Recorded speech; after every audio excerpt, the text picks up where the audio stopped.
Protocol పాటించని అధికారులపై జిల్లా ఉన్నతాధికారులకు ఫిర్యాదు చేస్తాం. మండల కేంద్రమైన బట్టిప్రోలులో ఎండీఓ అధ్యక్షతన సర్వసభ్య సమావేశం నిర్వహించారు.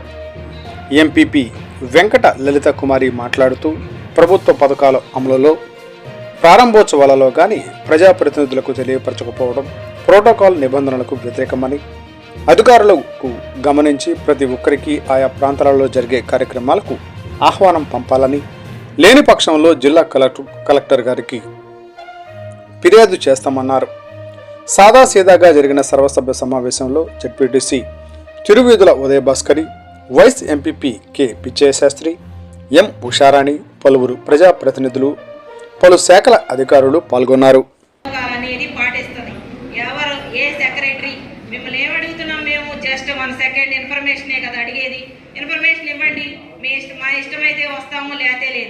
ఎవరు కానీ ఏ డిపార్ట్మెంట్ నుంచి ఇన్ఫర్మేషన్ ఇవ్వలేదు అని తెలిస్తే మాత్రం ఈసారి నేనే పెడతాను, ఖచ్చితంగా కంప్లైంట్ అనేది నేనే పెడతాను. మీరు అందరూ ఏమనుకున్నా సరే మిమ్మల్ని ఏమడుగుతున్నాం, మేము ఇన్ఫర్మేషన్ ఇవ్వండి.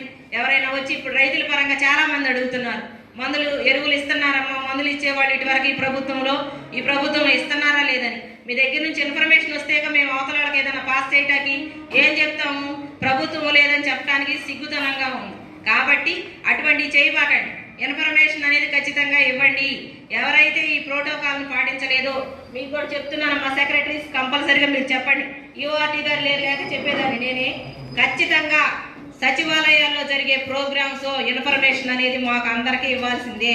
ఇన్ఫర్మేషన్ ఇవ్వండి, మా ఇష్టమైతే వస్తాము, లేతే లేదు. ఇన్ఫర్మేషన్ ఇవ్వని వాళ్ళ మీద మాత్రం ఖచ్చితంగా నేను చర్య అయితే తీసుకుంటా. దానికి మీరందరూ ప్రిపేర్గానే ఉండాలి. మీరు ఏమనుకున్నా సరే మీ దగ్గర నుంచి ఏదైనా మేము ఆశించి మిమ్మల్ని ఇబ్బంది పెడితే మీరు బాధపడాలి, మేమైనా బాధపడాలి. మిమ్మల్ని ఇన్ఫర్మేషనే కదా నేను అడుగుతుంది. దాన్ని కూడా మేము ఇంత ఖర్చు పెట్టుకుని పదవులు చేసేటప్పుడు మామూలుగా మేము అడిగే ఇన్ఫర్మేషన్ మీకు అడగటమే కానీ ఇంకేం చేయట్లేదు కదా. ప్రభుత్వ పథకాలు వచ్చేది మా ప్రజాప్రతినిధుల ద్వారా అయితేనే ప్రజల్లోకి బాగా తొందరగా వెళ్ళింది.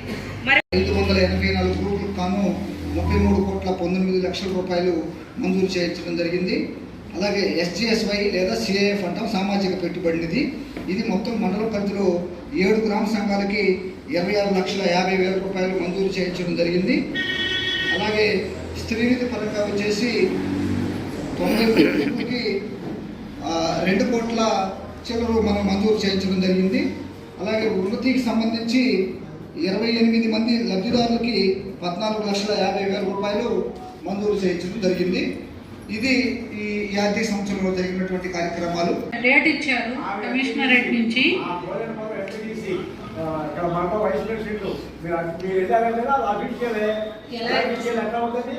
మేము కనీసం దాన్ని యాప్లో కూడా పంపించలేదండి. అఫీషియల్ గా మాకు కొన్ని డేట్లు ఇచ్చారు, ఆ డేట్ ప్రకారం ఓపెన్ చేయమన్నారు. యాక్చువల్గా అండి కమిషనరేట్ నుంచి డేట్స్ ఇచ్చారు ఓపెన్ చేయమని. ఎమ్మెల్యే గారు డేట్లు మాకు ఇవ్వలేదని చెయ్యలేదు. కానీ ఎక్కడైనా కూడా షెడ్ ఓపెన్ చేసేటప్పుడు అది మన ప్రభుత్వ నిధులతో చేస్తున్నారు కాబట్టి అందరినీ పిలవాల్సిన బాధ్యత మనకుంది. ఈసారి ఇక్కడ అలా జరగకుండా చూసుకుంటాం మేడం. బ్లీచింగ్ అనేది ఎక్కడా జరగటం లేదు. బ్లీచింగ్ నెలకోసారైనా, ఇప్పుడు ఈ చలికాలం కానీ వర్షాకాలంలో కానీ బ్లీచింగ్ అనేది వస్తుందమ్మా. మరి ఎందుకని తెలియట్లేదు, మీరు వద్దంటున్నారా? బ్లీచింగ్ రాస్తున్నారు కదా ప్రతి చోట. ఈవెన్ బట్టిప్రోలునే తీసుకోండి, ఈగలో దోమలో ఎంత భయంకరంగా ఉంటుందో. బట్టిప్రోలులో చేస్తున్నారా మేడం గారు? అది రాసుకోండి అమ్మా. మీరు వచ్చారమ్మా, సెక్రటరీ గారు లేరా? సరే, మీరందరూ ఖచ్చితంగా ఈ ప్రోటోకాల్ను పాటించాలని మనస్ఫూర్తిగా కోరుకుంటున్నాను. నా దృష్టికి ఎవరు వచ్చినా, ఏ డిపార్ట్మెంట్ వాళ్ళు చేయలేదని తెలిసినా నేనే కంప్లైంట్ పెడతాను. కాబట్టి మీరందరూ దీన్ని గమనించాలి. మీరు సెక్రటరీస్ మాకు చెప్పడానికి మీకు ఇన్సల్ట్గా ఉందనుకోండి, డిజిటల్ అసిస్టెంట్, వెల్ఫేర్, మీ గుమ్మస్తాలో ఉంటారు, వాళ్ళ చేత చెప్పించండి, మాకేం ఇబ్బంది లేదు. ఇన్ఫర్మేషనే కదా మేము అడుగుతుంది, చేయించండి ఆ పని ఖచ్చితంగా. ఎంఏఓగా జనవరి 1 నుంచి బాధ్యతలు స్వీకరించాను పర్టికులర్ మండలానికి. నా పేరు లక్ష్మీ ప్రసన్న. అయితే ఈ సంవత్సరం రబీ సీజన్ నుంచే నేను బట్టిప్రోలు మండలంకి ఇన్ఛార్జ్ కాబట్టి ఈ బట్టిప్రోలు మండలంలో రబీ సీజన్కి 10,500 ఎకరాలు క్రాప్ బుకింగ్ చేయడం జరిగింది. ప్రజెంట్ ఈకేవైసీ చేస్తున్నారండి విఏఎస్ అందరూ. కాబట్టి రైతులందరూ ప్రతి సంవత్సరం ఎట్లా అయితే ఈ కేవైసీ చేయించుకుంటున్నారు ఈ సీజన్ కూడా చేయించుకోమని చెప్తున్నాము. ఇంకా ఫామ్ ఇంప్లిమెంట్స్కి వస్తే ఈ సంవత్సరం ఎటువంటి పరికరాలకి కూడా బడ్జెట్ ఇవ్వలేదు. లాస్ట్ గవర్నమెంట్లోనే ఒక డ్రోన్కి సంబంధించి ఒక పైలట్ని మేము డ్రోన్ ట్రైనింగ్కి పంపించాము.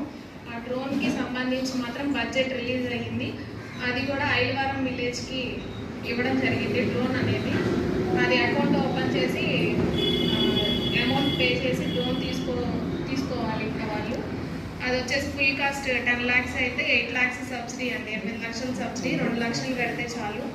ట్రైనింగ్ అయిన వాళ్ళు డ్రోన్ తీసుకుంటారు.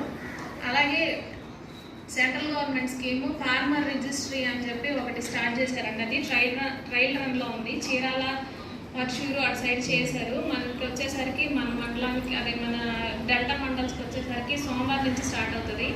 ఇది ఎలా అంటే ఇప్పుడు ఒక్కొక్క రైతుకి ఒక ఆధార్ యూనిక్ ఐడి, అంటే ఒకళ్ళ ఆధార్ ఇంకొకరికి మ్యాచ్ అవ్వదు ప్రపంచంలో ఎక్కడైనా సరే, మన స్టేట్స్ ఏదైనా సరే.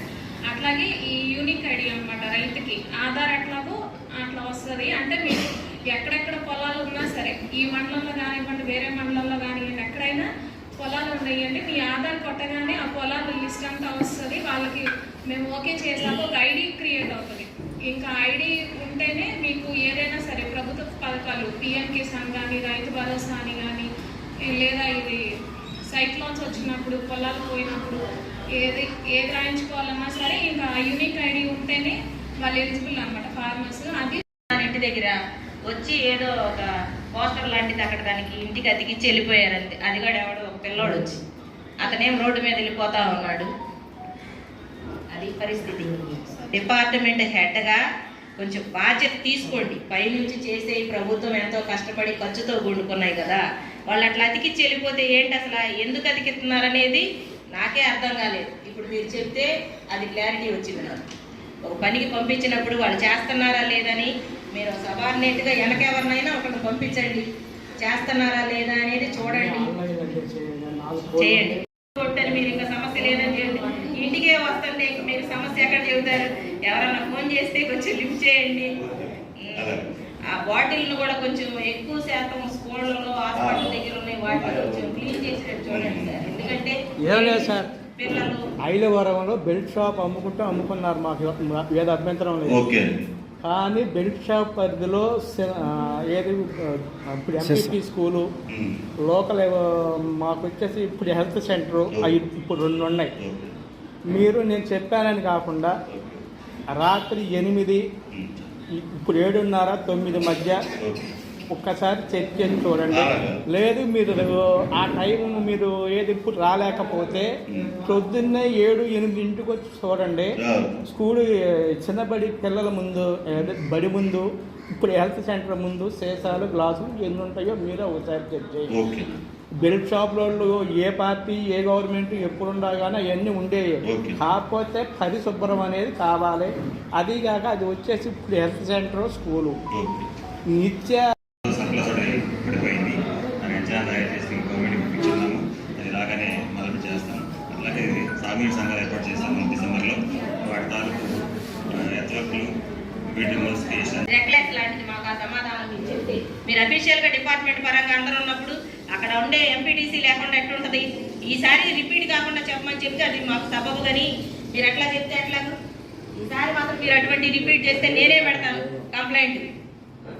తప్పకుండా మేడం. అదేవిధంగా హౌసింగ్ 90 మ్యాండేట్స్ అంటే ఇల్లు కట్టుకున్న వాళ్ళకి వచ్చేసరికి ఉపాధి హామీ తరఫున 90 పదినాలకు గాను 27,000 రూపాయలు ఇవ్వడం జరుగుతుంది. ఆ విధంగా ఈ సంవత్సరం వచ్చేసరికి 80 లక్షల రూపాయల వరకు చెల్లించడం జరిగింది. అదేవిధంగా మనకి ఉపాధి హామీ పథకంలో అంటే ఉపాధి హామీ పథకం అనే కాదండి, ఎక్కడైనా కానీ శ్రామికులు అంటే పనిచేసే వాళ్ళు ఎవరైనా ఉన్నట్లయితే ఈ శ్రమ కార్డ్స్ ఎంటర్ చేసుకోవడానికి అవకాశం ఉంది. దాంట్లో ఏంటంటే ఉపాధి హామీలో పనిచేసే వాళ్ళకి వాళ్ళ జాబ్ కార్డ్ తీసుకొని ఆధార్ కార్డు, తర్వాత ఆధార్ కార్డుకి లింక్ అయినటువంటి మొబైల్ నెంబర్ తీసుకొని సచివాలయంలో కనుక వెళ్ళినట్లయితే వాళ్ళు ఈ శ్రమ కార్డ్స్ అనేది రిజిస్ట్రేషన్ చేస్తారు.